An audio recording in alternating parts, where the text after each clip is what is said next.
Welcome back. It's now time to go in depth. Now, as you saw at the top of this newscast, the Caribbean Court of Justice is in Jamaica this entire week to hear evidence in the Shanique Myrie versus Barbados case. And later this month, they move over to Barbados to get that side of the story.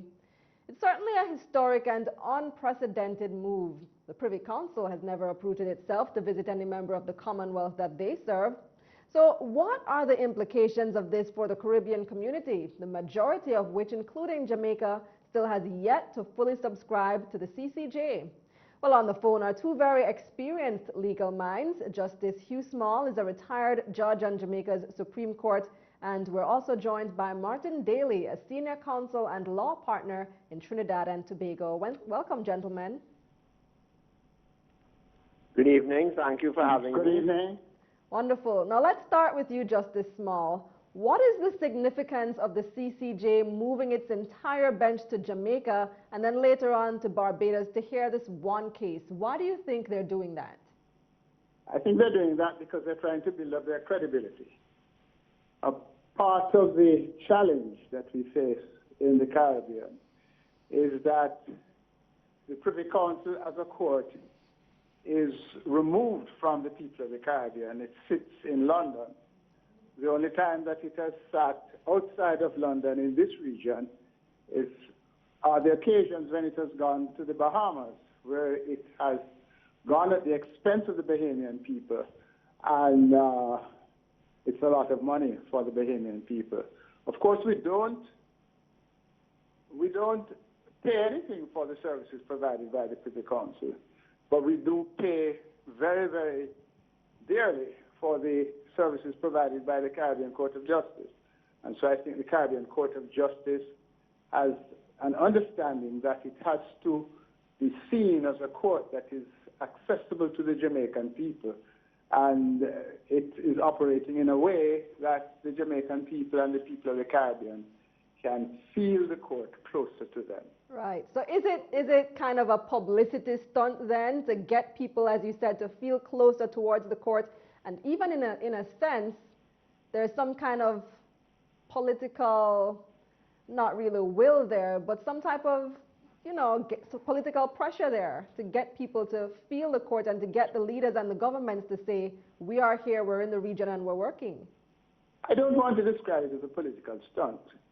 What I am concerned about, however, is that if they set the precedent of coming to work in the country of Jamaica because a Jamaican has made a complaint against another country, and if it decides to go to that other country, which is Barbados, have they worked out the economic feasibility of moving the court around every time there's a case such as this one? Mm-hmm. So it may be that since Jamaica has not yet acceded to the appellate jurisdiction of the court, that it sees this as a good way of influencing the Jamaican people to think differently about the court, particularly since we have delayed for so long putting the question of the court being our final appellate court to a referendum as is required by our Constitution. Mm-hmm. Now, Mr. Daly, the court is actually situated in your country, Trinidad and Tobago, but they also, like Jamaica, haven't yet fully subscribed to the CCJ, even though plans have been announced to do that. But at the same time, there are hints that maybe TNT only plans to use the CCJ for criminal matters and then keep the Privy Council for civil and constitutional matters. Do you think that would be a wise course of action? Like, why not just keep one final court? No, I don't. Excuse me. I don't think that is wise at all, and I don't believe that it's necessarily technically feasible to make a partial accession under the instruments that govern the establishment of the CCJ. I just think there is a recalcitrance on the part of the present government to view the court as representative of the Caribbean, and I think that's its main reason for holding out. I agree with Justice Small. I think it would be unkind to describe the visit to Jamaica as a publicity stunt. I think this is an important case. It's just the sort of case that we should be settling in the Caribbean. And I see the visit of the court to Jamaica and to Barbados as a way of, so to speak, communicating to people that the court is not just an intangible concept, that it has flesh and blood, and it gives Jamaicans an opportunity and Barbadians an opportunity to see that the court is a real life being in progress and is working, and to get a feel for its work. So I think it's a sensible move on the part of the court. I agree that they have to be careful that they are not setting a precedent that they will move around every time they're trying a case. But in many ways, this is unique. You know, it's a case in the original jurisdiction. They have to hear evidence, and it's probably a good practical move. It doesn't necessarily mean that it'll be replicated in their appellate jurisdiction, even when Jamaica and Trinidad hopefully get on board soon. Did you get the impression when Prime Minister Prasad Besesar announced in Parliament that the country would be moving towards the CCJ, that they only wanted to keep it for criminal matters? Well, that's what they said, so we have to take that statement at face value. But the question is, what is the rationale for accepting the appellate jurisdiction for one type of jurisdiction or one type of case and not another? There hasn't really been articulated why the distinction. Justice Small, why do you think that Jamaica and others have been hesitant to fully subscribe to the CCJ? What's been holding it back? Well, the current administration in Jamaica, that is formed by the People's National Party, are and were very anxious to subscribe to all the jurisdiction of the Caribbean Court of Justice. And there was a constitutional challenge as to the entrenchment of the court in our constitution that went through our local court system and to the Privy Council. And it was held that in order to have the Privy Council replaced as the final appellate court by the Caribbean Court of Justice, it was necessary for there to be a deep entrenchment in the Constitution that involved a referendum. So the current administration is not reluctant. I think they have an apprehension about whether or not they can sell the court to the Jamaican population, and they are perhaps a little nervous of the possibility of the referendum going against the motion, because the only experience that we have had of a referendum was in 1961, when the referendum on the Federation, which was in fact supported by this People's National Party that is now in office, was defeated by the public. And then again, there are other constitutional issues that are impatient of amendment, including Jamaica becoming a republic. And I suppose they are waiting to see whether or not they can have both issues put to a referendum at the same time. Mm-hmm.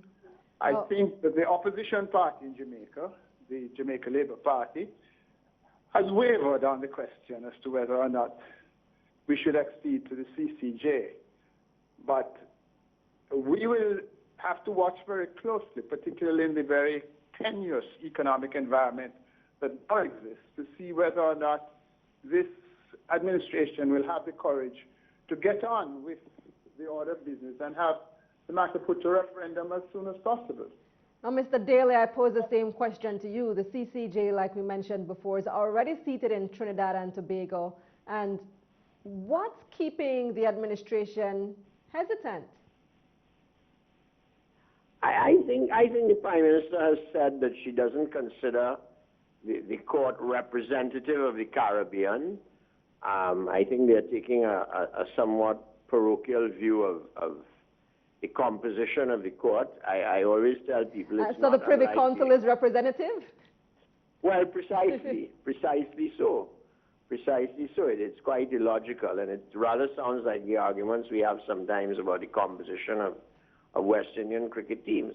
There just seems to be a visceral fear on the part of certain sections of the political community in making the change. They somehow feel that the Privy Council's remoteness is in fact an advantage because their views won't be colored by being too close to the political scene. I think that's a visceral fear, really, that somehow or other the politicians will may be able to, politicians and other people within the region may be able to influence the court. But of course, I don't think that makes any sense. And the court has had a very good track record for its 7 or 8 years in existence. And if you're going to make that argument, you have to say that instinctive. Sorry. And if you're going to make that argument, you have to say that the Supreme Court is likewise susceptible to politician influence. But of course it is, and that's always the concern. And our administrations in this region are always very control-minded. I won't call them control freaks, but they're always very worried about control. But for some reason, they don't apply that worry to the lady and gentleman sitting in London. It's quite illogical. But I think we've done a pretty good job of separating the powers of state and the judiciary. So I think the same thing can be done with the CCJ. Yes, and of course, there are many commentators all over the world who are very impressed by the trust fund arrangements, which are designed to secure the financial independence of the CCJ. It's quite a forward-looking concept to have the trust fund. I can only repeat that it's a kind of visceral fear that somehow they will be conceding some kind of political complexion to the court, but to me that doesn't make any sense. Right. Well, we're out of time already, Mr. Daly and Justice Small. Thank you both for joining us. And thank you very much for having us. All right, that's Mr. Daly, Senior Counsel, that's Martin Daly, Senior Counsel from Trinidad and Tobago, and also Justice Hugh Small, a now retired judge from the bench of the Supreme Court in Jamaica.